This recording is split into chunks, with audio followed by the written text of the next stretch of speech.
Henry Ford n'était pas destiné à devenir un génie. Il est né en 1863 dans une simple ferme du Michigan.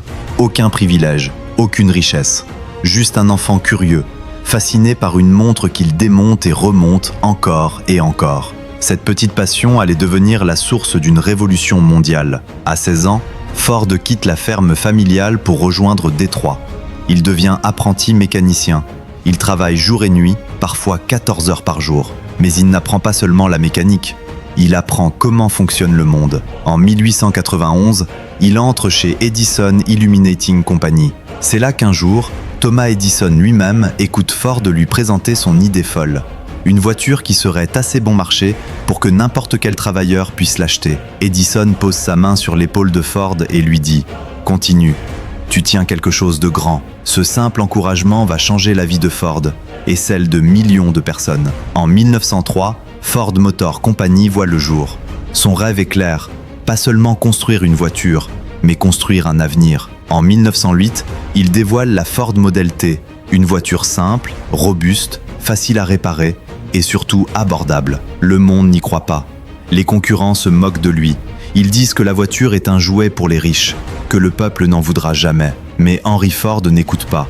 Il innove encore et encore. En 1913, il crée l'une des plus grandes inventions du monde industriel, la chaîne de montage à production continue, une idée qui divise par deux le temps nécessaire pour construire une voiture. Les prix chutent, les ventes explosent, la Model T envahit l'Amérique, et Ford devient l'un des hommes les plus influents de l'histoire. Mais ce que beaucoup ignorent, c'est que Ford n'a jamais été motivé par l'argent. Il voulait prouver une seule chose: l'innovation ne sert à rien si elle ne profite pas à la majorité. C'est pour cela qu'un jour, contre l'avis de tous, il décide de doubler le salaire de ses ouvriers. Oui, doubler.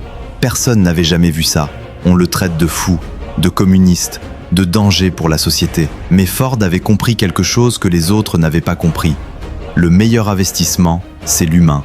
La meilleure machine, c'est l'esprit humain motivé. Et il avait raison. La productivité explose. Les meilleurs ouvriers du pays viennent travailler chez Ford. Et ironiquement, le geste qui semblait ruiner son entreprise va faire de lui un empire. Henry Ford n'était pas seulement un constructeur d'automobiles.